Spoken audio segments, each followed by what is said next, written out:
Buenas noches. En nombre de la Academia Peruana de la Lengua, les damos la más cordial bienvenida a la Semana de Lingüística, Nuevos Derroteros de la Lingüística, Teorías y Aplicaciones. A continuación, el doctor Víctor Arturo Martel Paredes brindará la conferencia El rasgo gramatical de persona en las lenguas del Perú. Víctor Arturo Martel es lingüista investigador, doctor en lingüística con mención en estudios andinos por la Pontificia Universidad Católica del Perú, magíster en lingüística por la misma casa de estudios, máster en lingüística descriptiva y teórica en la Universidad de París en Francia y licenciado en lingüística por la Universidad Nacional Mayor de San Marcos. Actualmente es docente asociado del Departamento de Lingüística de la Universidad Nacional Mayor de San Marcos, donde imparte cursos de fonética, fonología, morfología y sintaxis para los programas de pregrado y de posgrado. Pertenece al grupo de investigación Lenguas y Filosofías del Perú, donde desarrolla investigaciones sobre fonología y sintaxis de lenguas originarias y del castellano y sus variantes peruanas.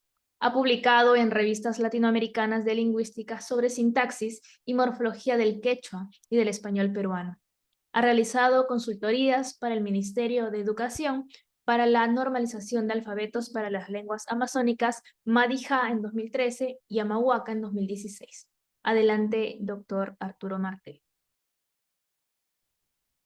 Muchas gracias, Denise, por la presentación y en general quisiera agradecer a la Academia Peruana de la Lengua por la oportunidad de compartir eh, estos avances, ¿no? Lo que voy a presentar hoy día es, digamos, una revisión de lo que estoy trabajando actualmente.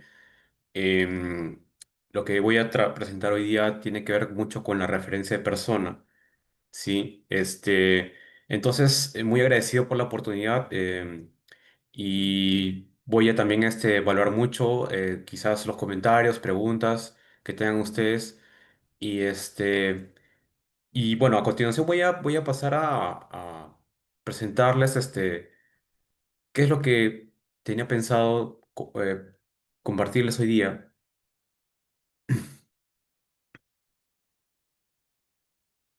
Muy bien. Entonces, como les comentaba, yo estoy pensando iniciar un trabajo que tiene que ver con la referencia de persona en algunas lenguas originarias. Digamos, el objetivo en general es contrastar cómo es que algunas lenguas originarias gramaticalizan ciertos informaciones, ¿no? Desde el punto de vista de la referencia de persona, como por ejemplo los pronombres. Y esto también cómo repercute en otros aspectos de la gramática, como la concordancia. Entonces, lo que voy a presentar ahora es sencillamente un bosquejo, bueno, una mirada amplia de lo que está sucediendo o lo que sucede en las lenguas originarias peruanas en cuanto a la referencia de persona. Bien. Entonces, todo lo que voy a explicar ahorita, ¿no? En esta presentación, tiene un orden meramente morfológico, ¿no? Cómo se expresa en la morfología. Mi objetivo ulterior, ¿no es cierto? Lo que voy a perseguir más adelante yo, como proyecto, va a ser, pues, una descripción semántica de, los pronombres, ¿no? Cómo se manifiestan los pronombres en unas lenguas que manifiestan una especificación mayor que la que nosotros estamos acostumbrados a ver.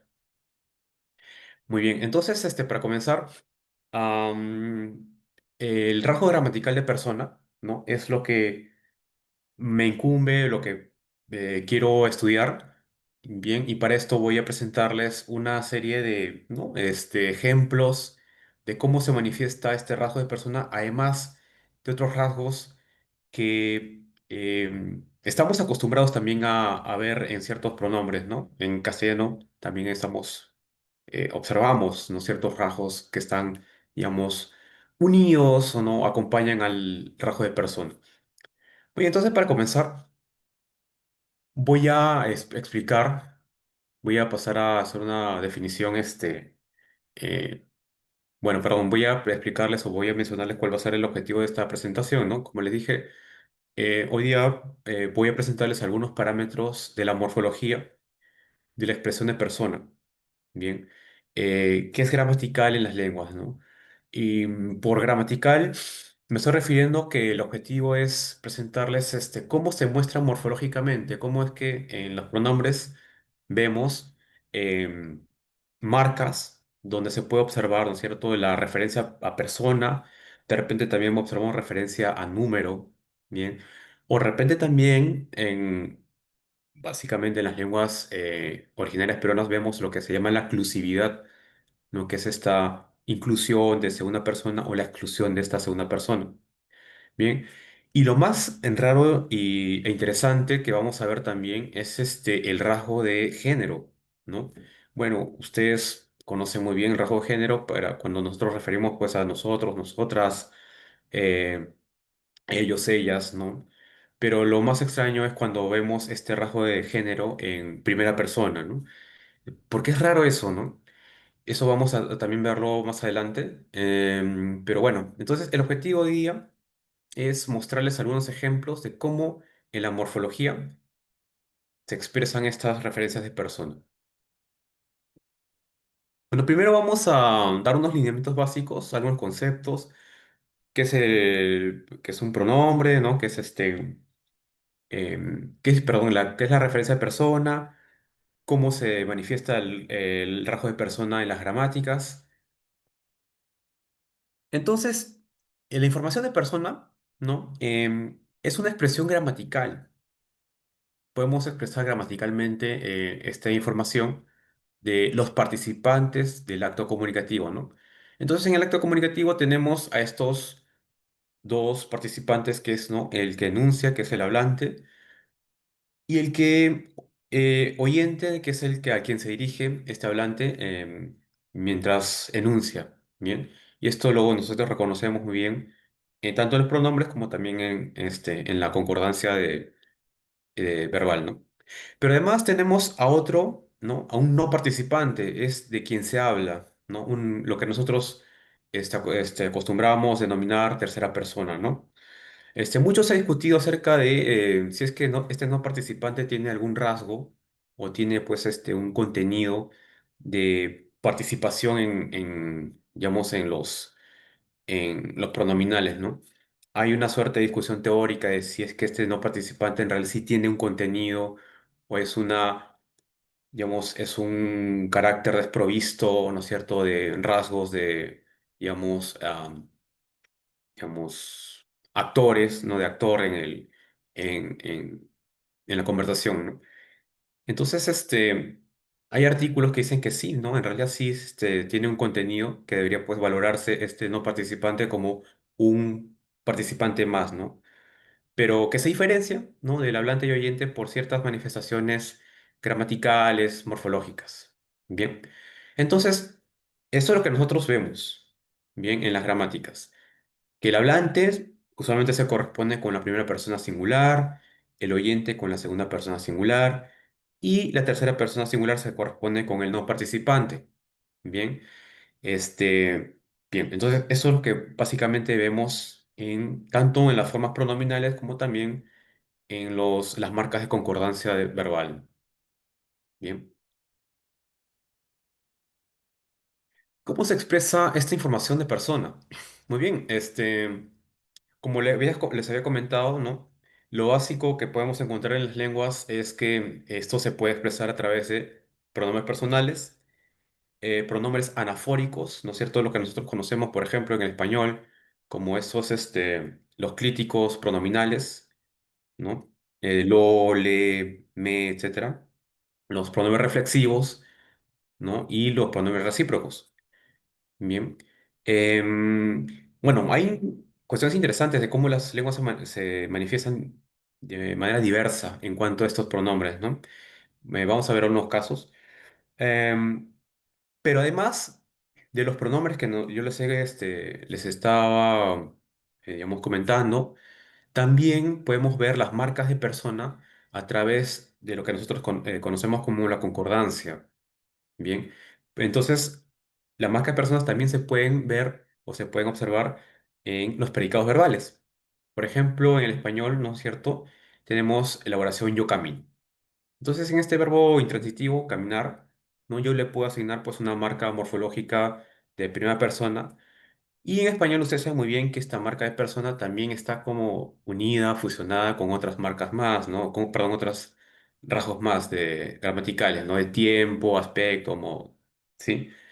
Este, pero hay otras lenguas en las cuales estas marcas morfológicas de persona están separadas del tiempo, ¿no? Del aspecto y otra información otras informaciones gramaticales. Aquí, por ejemplo, yo les muestro lo que sucede en el quechua ayacuchano, ¿no? Así como pues en otras variedades del quechua sucede lo siguiente, ¿no? Em, en la columna de la izquierda, ustedes pueden ver, ¿no es cierto?, la marca al final de la palabra, de la oración, la marca del sujeto, bueno, en este caso, pues, ¿no? El lactante, ya que se refiere, pues, ¿no? Por ejemplo, Jawan es el lactante que se refiere a una tercera persona. Bien, además de ese referencia de actante de tercera persona, tenemos otra marca que está a la izquierda de esa N, ¿no? De Jawan, que es wa, que refiere pues a la primera persona objeto. Y esa primera persona objeto es justamente pues una marca de una pronominal de objeto directo. ¿No?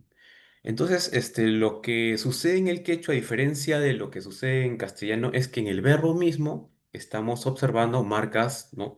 Tanto de persona, sujeto como de objeto, ¿no?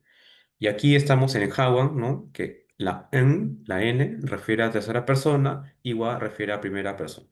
Bien. En el segundo ejemplo de abajo, estamos viendo Hawawanki, perdón, no, Unki, que es la marca de referencia de segunda persona sujeto, igual, como les había comentado, la primera marca pronominal de primera persona objeto. Bien. Hasta ahí no tenemos ningún problema, ¿no? En estos verbos. En este verbo, por ejemplo, podemos ver claramente cómo se manifiesta un morfema para cada participante, para cada actante del acto comunicativo, ¿no? Tú me observas, él me observa.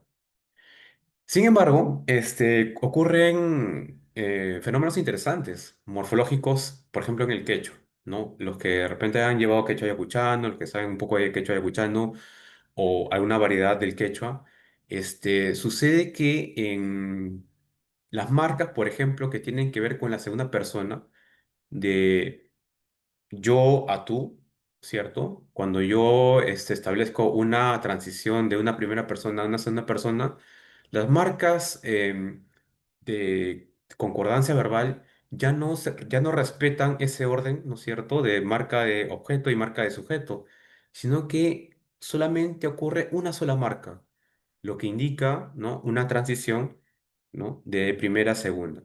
Entonces, para decir yo te observo, ya no voy a reconocer dos marcas de persona distintas, sino solamente una. Bien. Y a su vez, cuando yo quiera, digamos, manifestar una oración como Él te observa, en este caso, pues tenemos pues una tercera persona hacia una segunda, ya no vamos a observar pues una marca que se refiera a una tercera persona, ¿no? Vemos esta marca su. Bien. Yo en un trabajo y también algunas bibliografías anteriores, em, ese su no se reconoce como un pronominal de tercera persona, ¿no? O una marca de sujeto de tercera persona, ¿no?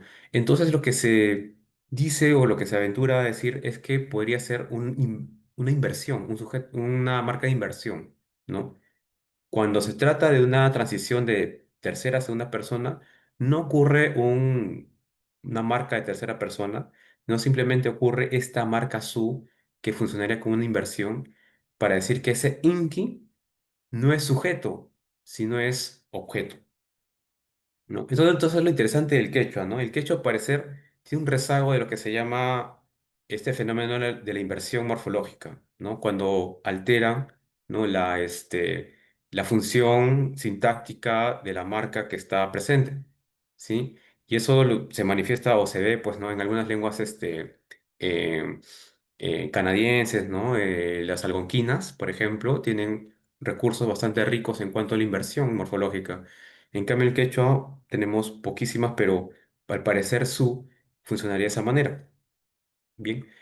Entonces, en general, estamos viendo esta marca de persona en el quechua que funciona pues en el verbo, no solamente para marcar el sujeto, sino también para marcar el objeto, ¿no? Y que también pues hace referencia a primera, segunda y tercera persona. Ah, aquí he querido yo mostrarles un ejemplo del chihuilo, ¿no? El chihuilo es una lengua de la familia cahuapana donde también se manifiesta este fenómeno de las transiciones, ¿no? Y yo lo recalco mucho porque es una lengua amazónica, pero es una de las pocas lenguas amazónicas que está recogiendo este tipo de fenómenos de las transiciones, ¿no? Nosotros vemos a lo largo de las distintas familias que cuando se hace pues una transición o una marca o una conjugación verbal de dos personas, están presentes, pues, ¿no? Las marcas de primera persona, segunda persona, tercera persona, etcétera, ¿no? En cambio, en Chihuilo, como pasa, pues, en el quechua, lo que está sucediendo en las transiciones es que está apareciendo una sola marca, ¿no? Por ejemplo, de persona a segunda persona, ya no estamos viendo la ocurrencia de dos marcas morfológicas de personas, sino solamente una, ¿no?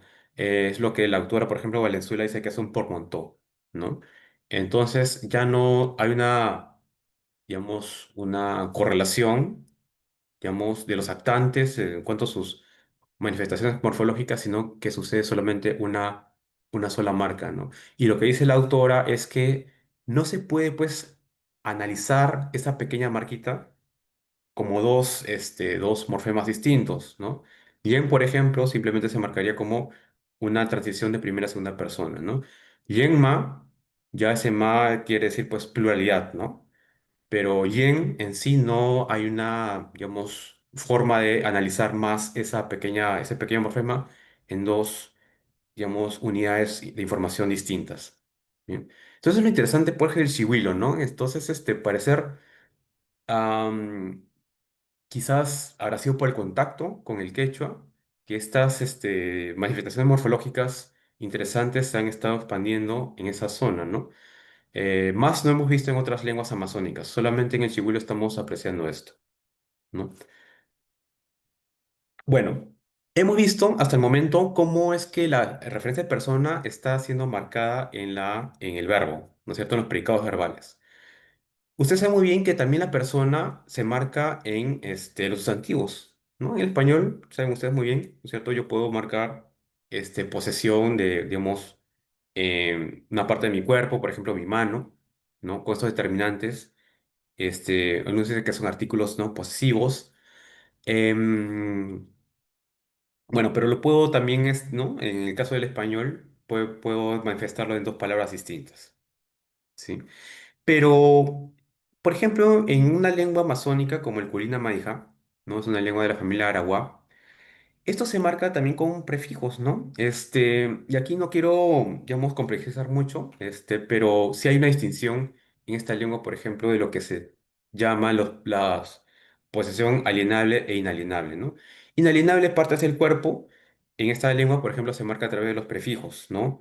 Por ejemplo, osepe mi mano o mis manos, según el contexto en cual se esté refiriendo. Y, por ejemplo, ICEPE, ¿no? Nuestras manos, ¿no? Ya estamos hablando de un conjunto de personas con pertenencia, ¿no?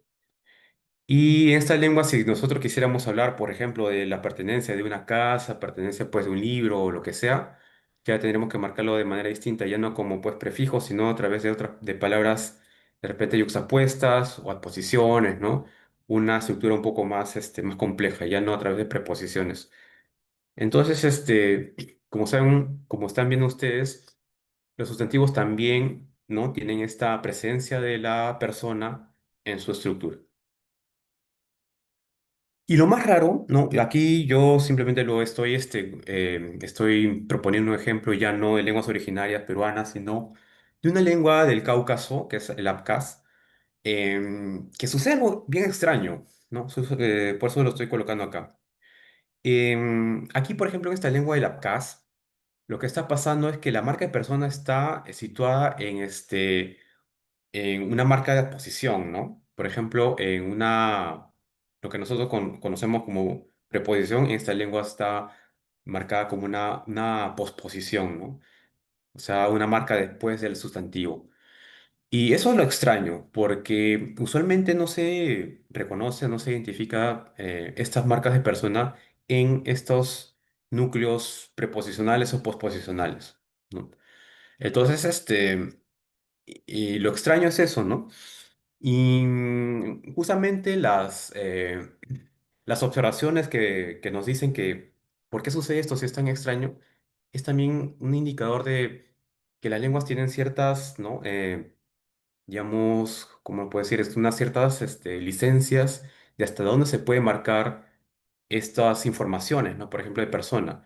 Qué tanto porcentaje tenemos de lenguas, tipológicamente hablando, que marcan las personas pues, en el verbo, por ejemplo, en los sustantivos? ¿Y qué tanto de porcentaje tenemos de lenguas que marcan la persona en núcleos, como por ejemplo estas posposiciones, que no deberían, que no deberían ir, ¿no? Pero que se dan. Entonces, si es que se da esa posibilidad, hay que responder por qué, ¿no? Entonces, ¿cuál es la naturaleza de estos núcleos o la lengua misma para permitir ese tipo de marcas? Ah, bueno, entonces, hemos visto que la marca de persona está presente a través de las gramáticas de las lenguas, ¿no? En algunas lenguas peruanas. Pero la pregunta es si estas marcas de persona están presentes en todas las lenguas. Si es que todas las lenguas tienen la posibilidad de referir a persona. Sí, o sea, todas las lenguas tienen la posibilidad de referir a la persona, al quien habla, quien está hablando, a quien está escuchando y también a quien no está presente o está presente, pero no está siendo referido directamente, ¿no? El asunto es que todas las lenguas tienen la posibilidad de hacerlo, pero algunas no las gramaticalizan, ¿no? En el sentido de que no tienen un sistema pronominal o unas marcas pronominales como hemos visto, por ejemplo, en castellano, en el quechua, etcétera, ¿no? Sino que lo hacen a través de expresiones referenciales variadas, ¿no? Que pueden ser frases nominales, pueden ser expresiones referenciales de diverso tipo, ¿no? El japonés es un ejemplo, ¿no? En japonés, por ejemplo, en primera persona singular, ¿no? No se habla pues del yo, ¿no? Sino se habla de palabras, ¿no es cierto?, referentes como el watashi, watakushi, yore, temae, ¿no? Son variantes, ¿no? Son palabras variables que sirven para referir a una primera persona. De igual manera, para la segunda persona, ¿no? No se utiliza el tú o una forma, pues, díctica concreta, sino que hay alternancias de palabras, de frases nominales que alternan su uso. Entonces, lo interesante es eso, ¿no? Que las lenguas, a pesar de que no tienen, pues, un sistema gramaticalizado, sí tienen esa posibilidad de referir a la persona a la primera, segunda, ¿no? Los participantes del acto de habla. Bien. Entonces, lo que digamos, se podría hacer, ¿no es cierto?, con un estudio gramatical, es, bueno, hacer un recojo de datos de cómo se están refiriendo las personas, esa lengua a la persona, a la primera persona, a una persona, ¿no? Sistematizarlas, de repente de recoger, pues, como un lexicón, ¿no? A diferencia de lo que ocurre, pues, con una gramática más concreta en la cual la lengua, este prefiere tener estos dícticos más concretos como hemos visto en los otros casos. Bien. Eh, y como le decía, ¿no? Esos estudios que se pueden hacer de recoger lexicón, vocabulario que hacen referencia a personas, ¿no? Está ligado bastante también con la cultura, ¿sí? Porque las variaciones que se pueden recoger con respecto a cómo me refiero a mí mismo, o a la segunda persona, tienen que ver también con el estatus social, ¿no? O con la proximidad que yo tengo con la persona. Entonces, es interesante eso, ¿no? Ya no tanto de repente desde el punto de vista morfológico, semántico, sino también más sociolingüístico. Muy bien, como les comentaba, no todas las lenguas gramaticalizan este rasgo de persona a través de pronominales. Bien, vamos a ver cómo es que efectivamente lenguas que sí gramaticalizan, es decir, que sí tienen rasgos formales, de rasgos de persona, proponen pues un sistema, una estructura, un listado de pronombres concretos con los cuales referirse a los participantes en el discurso. Bien, vamos a ver esos ejemplos ahora y con lenguas peruanas. Muy bien. Lo que me ha llamado la atención, ¿no? Por ejemplo, de las lenguas de señas peruana, ¿no? Es justamente cómo es que gramaticalizan sus referencias. Bien. Yo no soy conocedor tanto de la gramática de las lenguas peruanas, pero sí he revisado al menos algunos ejemplos de cómo es que refieren a las personas del acto de habla, ¿no? No sé cómo se manifiesta la concordancia, pero bueno. En cuanto a la referencia de pronombres, los pronombres que refieren a personas, perdón, este, hay al menos digamos, una afirmación concreta que dice que la referencia a primera persona, es decir, a quien habla, es la forma más, ¿qué le puedo decir? Más concreta o más estable para decir que efectivamente sí hay un rasgo formal de referencia a primera persona, porque cuando uno refiere a primera persona, ¿no? Lo que hace uno es dirigirse al espacio de quien está hablando, a través del índice o de repente a través del pulgar, ¿no? Es lo que se hace para indicar yo, ¿no? Quién estoy hablando, etcétera. La cosa cambia cuando nosotros referimos o eh, vemos lo que está sucediendo con respecto a la segunda persona o a la tercera persona. ¿Por qué? Porque cuando uno se refiere a la segunda persona, bueno, lo que usualmente se hace es, ¿no? Con el índice también es indicar a la persona a quien habla, pues, y, digamos, dirigir el índice hacia esa persona para indicar que es, ¿no? La segunda persona a quien se dirige el enunciado. Pero también el asunto cambia si es que, ¿no? Mi interlocutor ya no está pues frente a mí, sino está a mi costado, ¿no? O de repente pues estoy hablando perdón, ¿no? Si estoy, bueno, si mi interlocutor está en otro lugar, ¿no? ¿Qué hago en ese espacio? O sea, ese índice, ¿no? Tiene que, digamos, dirigirse hacia el espacio en que está ubicado este interlocutor, ¿no? A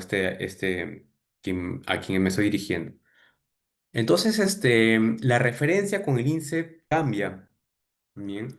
Y la discusión es que si está este cambio de espacios, ¿no es cierto? Si ya no es frontal, sino es de costado, ya no se trataría pues de un rasgo formal, digamos, gramaticalizado, sino se trataría pues de un rasgo pragmático, ¿no? De contextual, ¿no?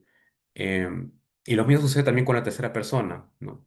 La tercera persona que es un referente de quien, digamos, no se está tratando en la conversación, pero bueno, es referido, ¿no? También se desplaza, ¿no? El índice hacia la persona, o de repente, si no está, hacer una referencia hacia otro lado, ¿no?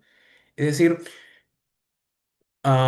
los rasgos de indicar a quién se está dirigiendo el enunciado pueden cambiar con respecto, pues, al contexto en el cual quien está haciendo las señas, ¿no?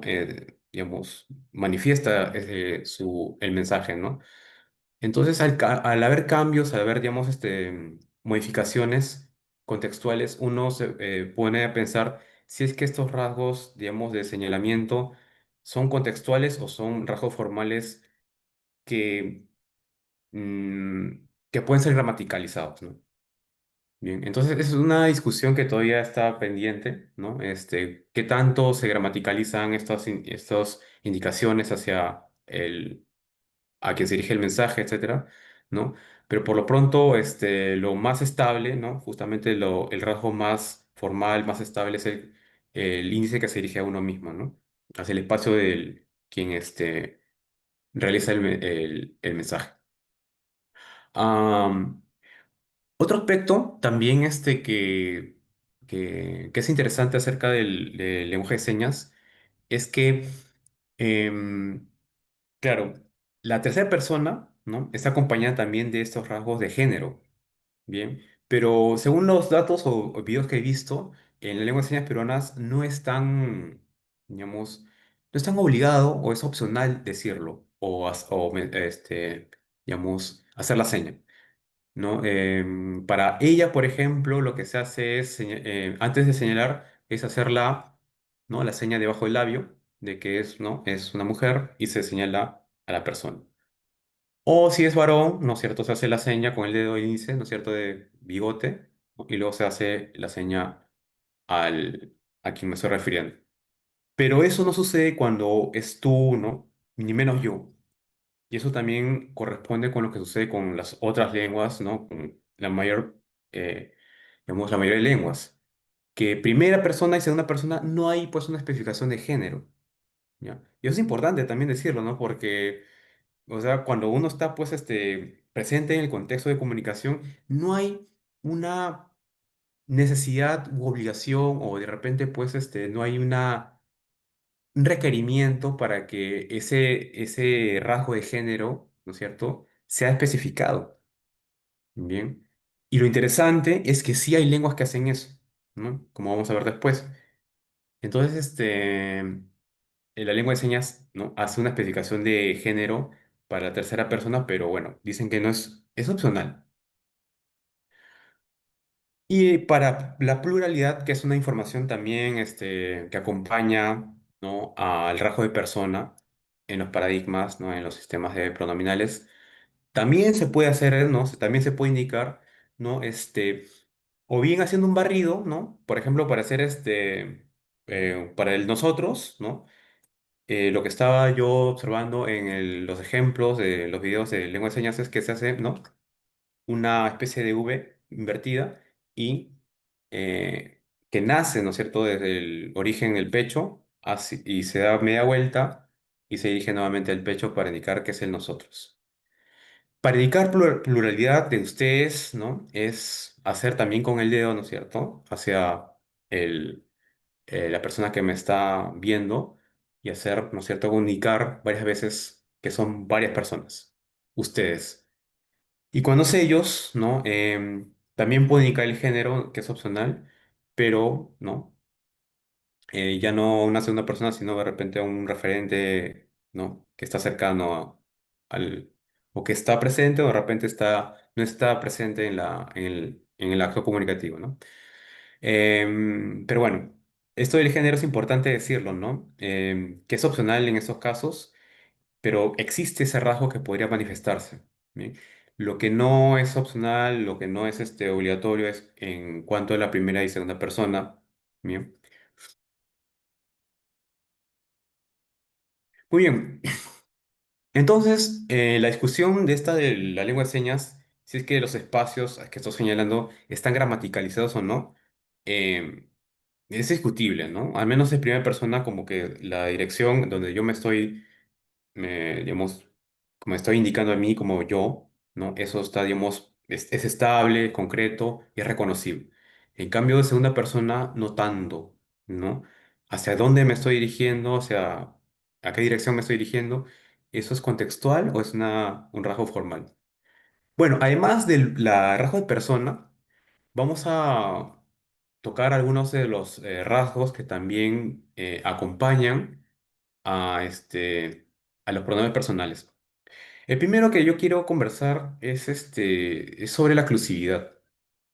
¿Qué es la exclusividad? Bueno, la exclusividad, a grandes rasgos, es la composición o la configuración del pronombre personal que incluye o excluye a la segunda persona. Entonces, no es un rasgo digamos, acompaña a la persona, sino es cómo se configura, ¿no? La referencia a cierta persona. Y en ese sentido, hay una discusión también de cómo es que se va a denominar este rasgo, por ejemplo, de tú y yo, ¿no? Por ejemplo, es lo que se tradicionalmente en la bibliografía se llama primera persona inclusiva. Bien. Algunos dicen que en realidad no debería llamarse primera persona inclusiva, sino cuarta persona, porque se trata de una configuración tal que es un hablante, un oyente al menos esos dos participantes, y puede acompañar adicionalmente pues otros más, ¿no?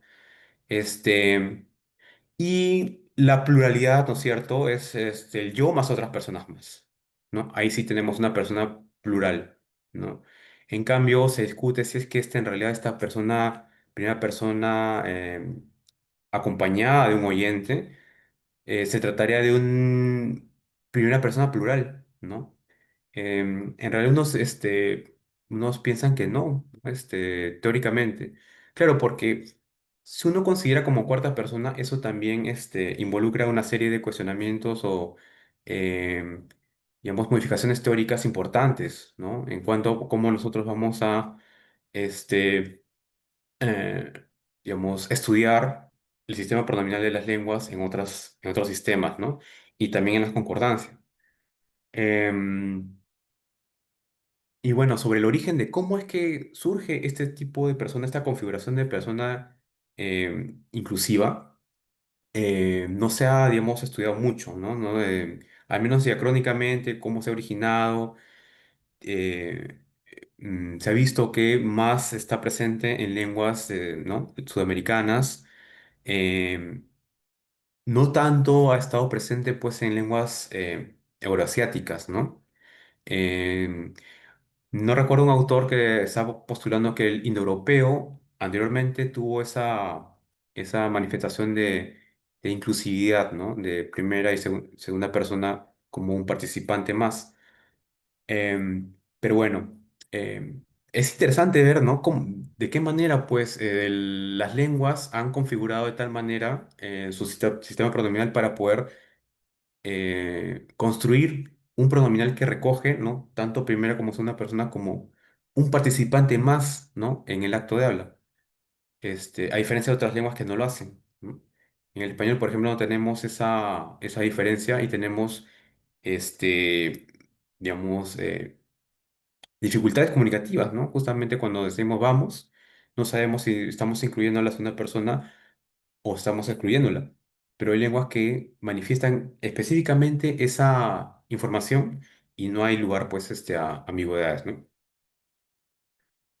Bueno, un caso, solamente para mencionar un caso, porque hay varios casos sobre inclusividad e inclusividad en las lenguas, es el Aymara, ¿no? En el Aymara tenemos primera persona, segunda persona, tercera persona, pero también tenemos el Hiwasa, ¿no? Nosotros los dos. Ahora, este dato yo lo estoy recogiendo de Waiwa 2000, ¿no? Para Waiwa, por ejemplo, la segunda, esa, digamos, pronominal de inclusivo, ¿no? Necesariamente es dual, ¿no? Aquí, por ejemplo, aquí quiero hacer una aclaración. No hay que confundir lo que es, digamos, la oclusividad con la pluralidad, ¿no? O con el rasgo de persona, número. El rasgo de número te puede decir si los participantes, en el pronominal es singular, es dual, es trial, etcétera, ¿no? Pero la oclusividad te dice que, ¿no? Debe haber un participante que tenga al hablante y al oyente, ¿bien? Por lo menos, porque puede haber más, ¿no? Pero en Waiwa, por ejemplo, lo que él dice es que justamente la dualidad y incluir al oyente, digamos, se entrecruzan o, digamos, justamente em, se configuran de tal manera, ¿ya? Que existe este pronominal, ¿no? Donde solamente hay dos personas y esas dos personas son el hablante y el oyente, ¿no? Es lo que manifiesta con este pronominal que es Hiwasa, ¿no? Ahora, si yo quisiera añadir más personas, ¿no? Lo que dice Waiwa es que tengo que añadir, pues, la marca de sufijo plural, que es naka, Hiwasa naka, ¿no? Entonces, ahí sí yo puedo tener yo, tú y más personas, ¿bien? Pero lo que dice Waiwa, ¿no es cierto? Entonces es que el Hiwasa simplemente es yo y tú y nadie más, porque es un dual, ¿no? Entonces, si quisiera añadir más personas, tendría que añadir, pues, este plural naka. Bien. Bueno, entonces para continuar con esta idea del número, ah, El número es una información gramatical que está contenida, ¿cierto? ¿No es cierto?, en algunos pronombres personales, ¿sí? Pero el número, eso es también una información, un rasgo gramatical, pero hay que tenerlo con cuidado porque es un rasgo que nace de una, digamos, una categoría o una conceptualización cognitiva del hablante o del ser humano, ¿bien? Que, digamos, trasciende la gramática, ¿bien? Entonces, lo interesante de, de estas partes que estamos viendo de los rasgos gramaticales es que los rasgos que estamos viendo, por ejemplo, persona, la exclusividad, el número, están presentes también en otras habilidades humanas, ¿no? Por ejemplo, el número está también presente pues justamente en la habilidad aritmética, ¿no? O en la habilidad de contabilizar lo que nosotros observamos en el mundo. Bien. Y también en la gramática a veces observamos que los rasgos que estamos observando de género, número, persona, tienen un comportamiento bastante interesante y distinto de hacia dónde o en qué núcleos o en qué, digamos, palabras se están añadiendo como concordancia, ¿no?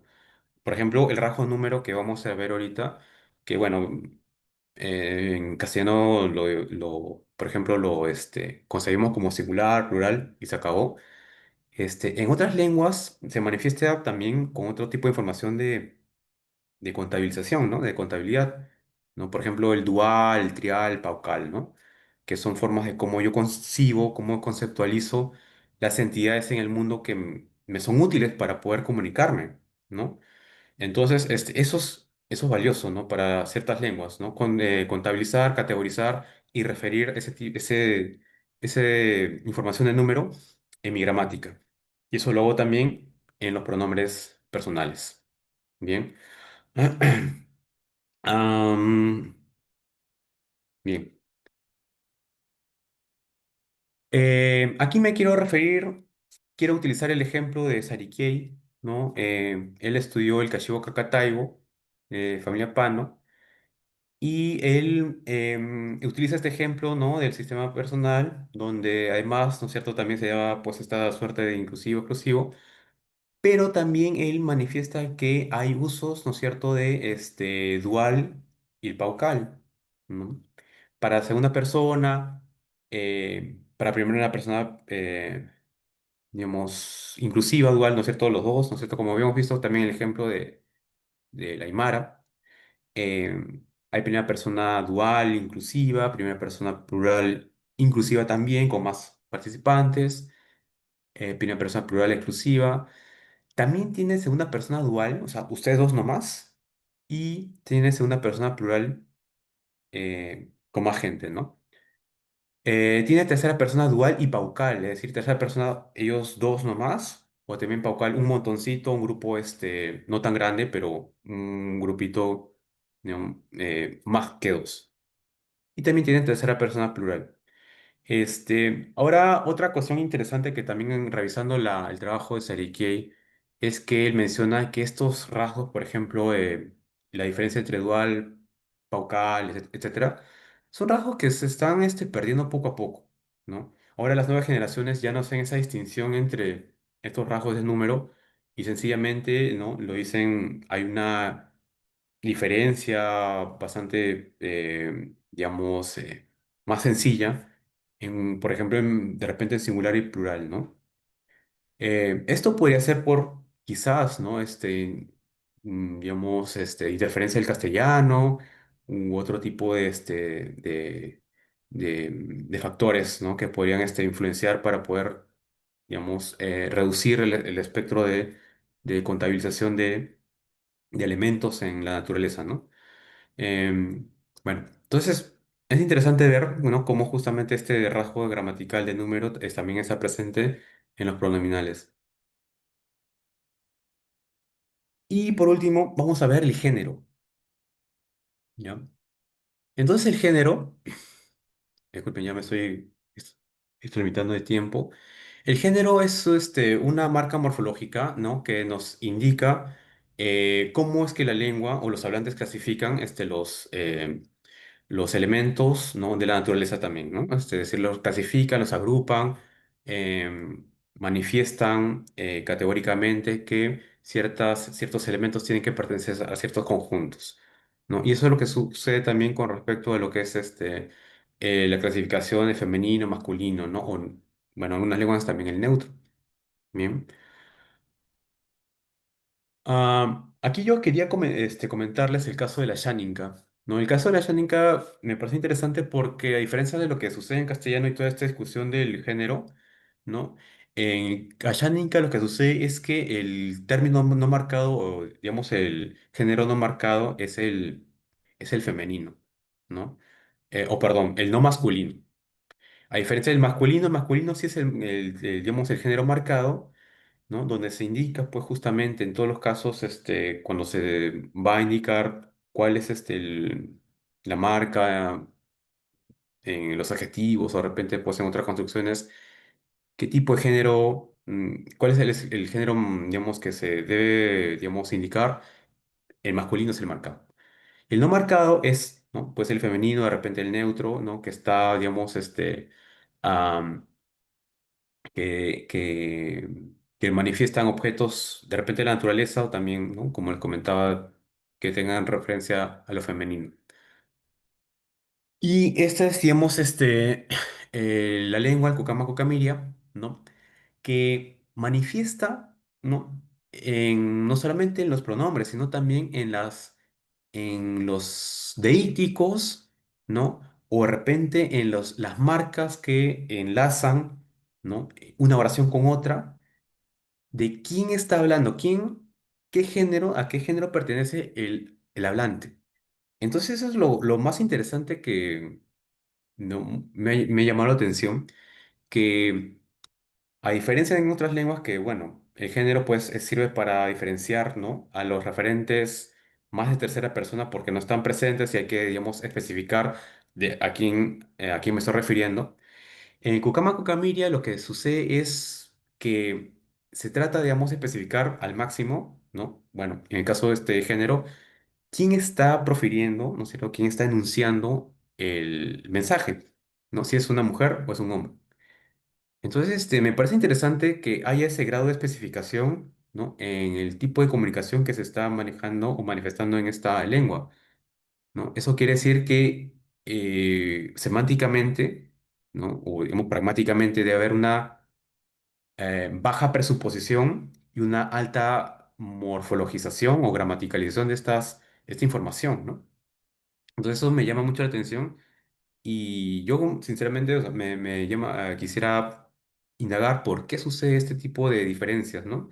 Entre lo que es la alta presuposición, es decir, no se manifiesta gramaticalmente en las lenguas esta información, ¿no? Y lenguas donde sí es necesario morfologizar esto, ¿no? Que esté presente en la gramática de alguna manera.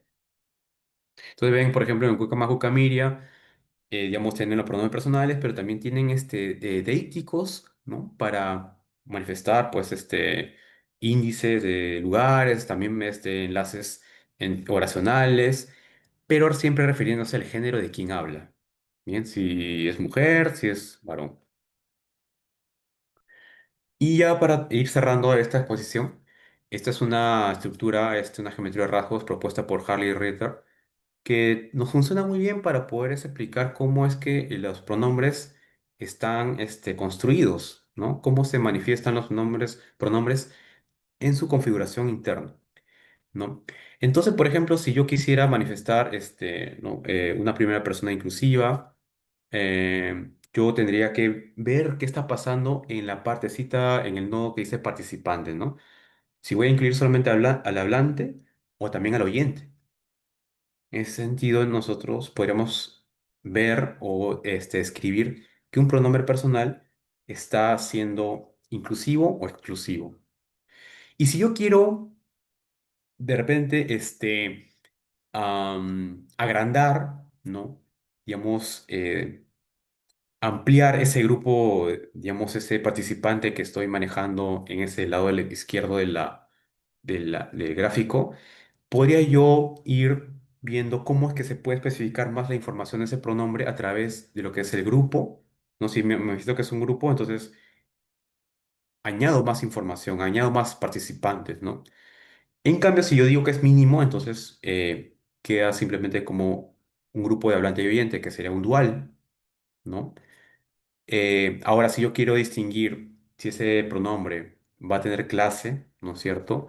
Si va a ser animado, inanimado, si es animado, de repente es femenino, masculino, también lo puedo hacer, ¿no? Especificando siempre, ¿no? Eh, digamos, qué información va a tener ese pronombre, ¿no? Entonces, los pronombres que hemos visto pueden también describirse a partir de esta geometría de rasgos, ¿no? Indicando, ¿no es cierto?, si es que se está manifestando la información de hablante, solamente hablante, o también hablante oyente, en el caso de de la oclusividad, ¿no? Si es que hay información de número, singular, plural, o también paucal, trial, etcétera. O si la clase también está manifestando algún tipo de especificación como si es femenino o masculino, ¿no? Entonces es interesante ver desde el punto de vista morfológico y semántico cómo se estructuran los pronombres a partir de esta jerarquía, ¿no?